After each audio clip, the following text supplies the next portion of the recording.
You may have seen a small, round, multicolored pin on the tailored lapels of the world's elite, proudly displaying 17 different colors to represent their communistic goals.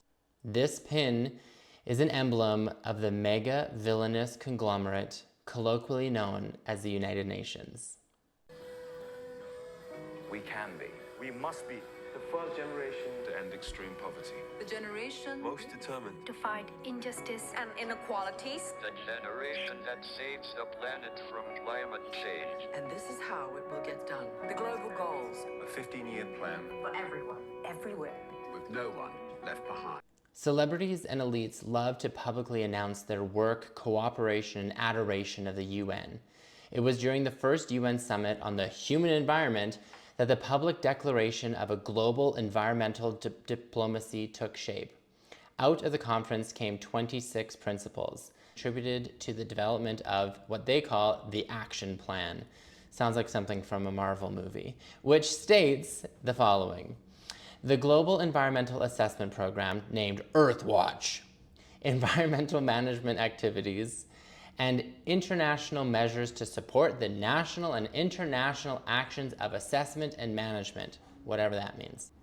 All this jargon is to say they met, they wrote, they actioned, and then they continued to iterate this program for 4 other conferences around the globe, which led up to the current 2030 Agenda for Sustainable Development. Keep in mind, people, many governments plan to be net zero by 2050, including Canada, so we all need to stop our breathing because that dangerous water vapor and CO2 is poisoning our atmosphere. One of the keys to all of this is that countries fund these sustainable initiatives to the tune of hundreds of billions of dollars.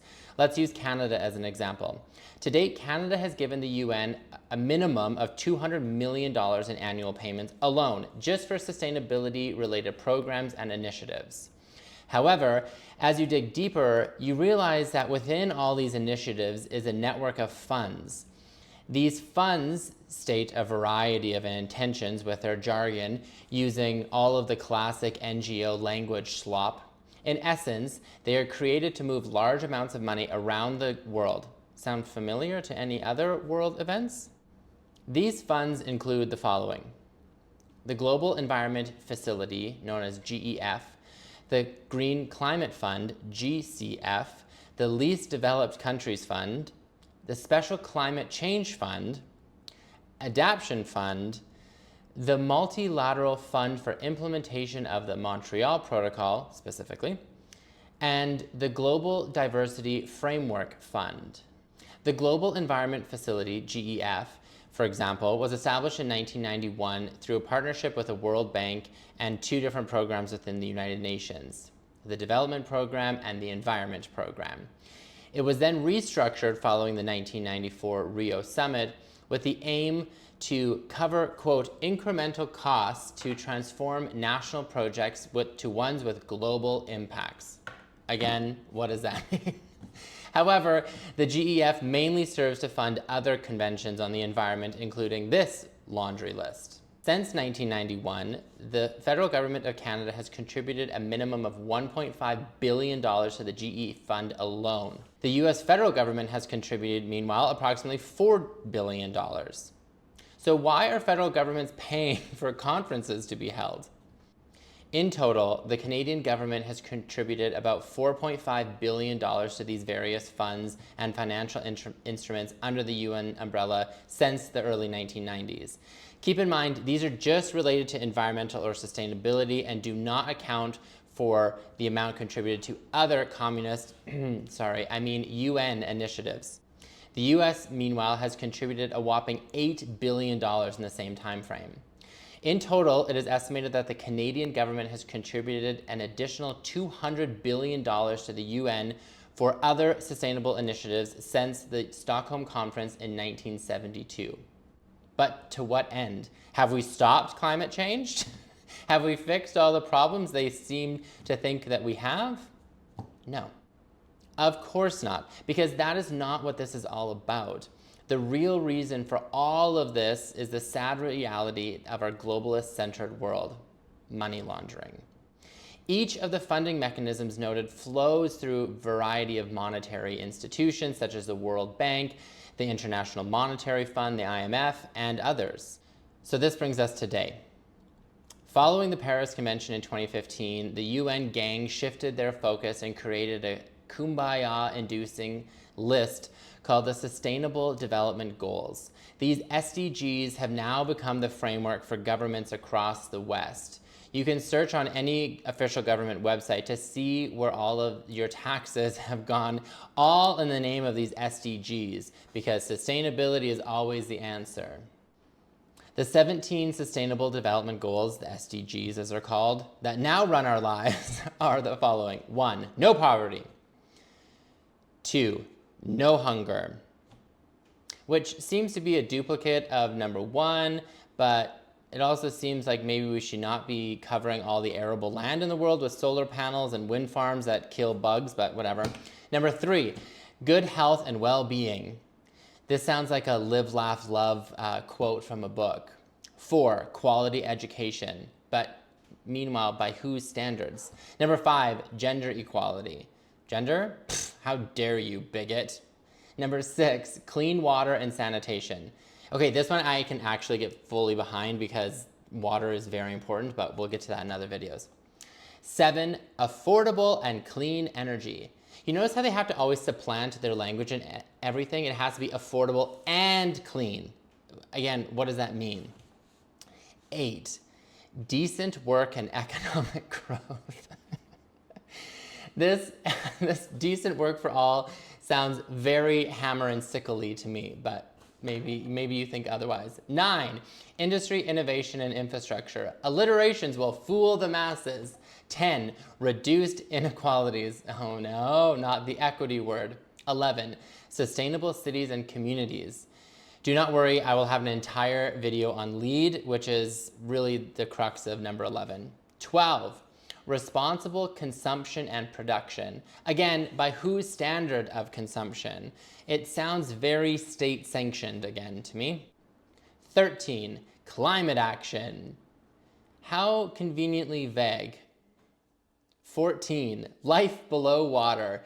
This literally sounds like a National Geographic documentary title. 15, life on land. This is the subtitle to that National Geographic documentary.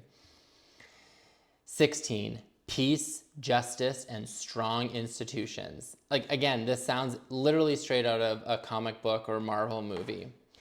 And finally, partnerships for the goal, number 17. So, guys, we just have to all work together and the world will be fine, okay? No wars. Notice nowhere on this list does it mention that they'll be stopping their private jet-setting lifestyles in the name of saving the planet. No, of course not. To understand why many of these SDGs sound truly communist, we really have to peel back the proverbial onion. The United Nations was officially founded on October 24th, 1945, following World War II. The UN replaced the failed League of Nations. To really get into the workings of all of this, I recommend you follow Daryl Cooper's work. He has conducted extensive research and investigative work on the origins, details, and the participants of World War II. And as I continue to learn about the world and its workings myself, I realize how pivotal World War I and subsequently World War II is to our modern context. We in the West were taught a very specific perspective of the wars, why and how they started, the victors and the allies. This is a very, very, very deep topic, I know, and I'm by no means an expert on it, but I recommend you do research on your own. The 4 founding members of the UN were, get this, the US, the UK, the USSR, and China. What a dream team. Franklin D. Roosevelt played an incredibly important role. He came up with the name. The remaining troop and their delegations got down to business. They drafted charters and the minutiae of the organization. This work took them over 4 years and over 7 jet-setting locales. What is important to remember is that this organization was developed with a specific political perspective of the world. This is how the organization continues to operate and influence the world despite it being non-governmental.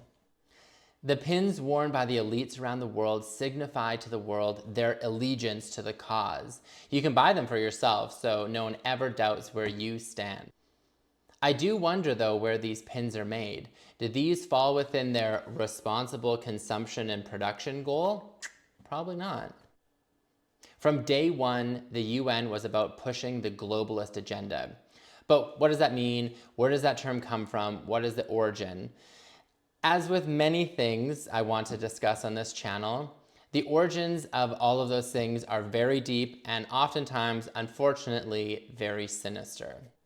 Ultimately, what all this signifies is a profound mismanagement of a country's budget. Instead of focusing on measures for the betterment of their citizens, practical measures such as infrastructure, government officials hand over tax revenue to their globalist buddies in the name of these environmental contributions. And despite the conferences, conventions, and all the accords, are we really any better off than we were in 1972? Sure, now we have solar panels on houses and wind turbines dotting landscapes and seas, but does that measurably improve anything? And how is it even measured to be deemed a success or failure?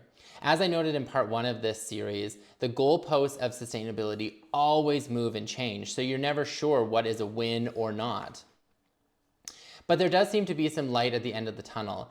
As recently reported on the Corbett Report, general climate hysteria and sustainability psychosis appear to be slowing down, maybe. Let's hope that there is a return to common sense approach, one that focuses on how a country can do better by its citizens and its land.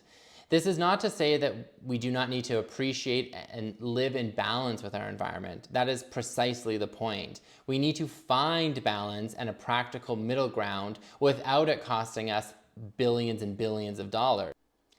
Please like, subscribe, and follow along as we continue to uncover the truth about the sustainability movement. Next up is one of my all-time favorite topics, LEED. Did building green actually help? Spoiler alert, no. Thanks for watching.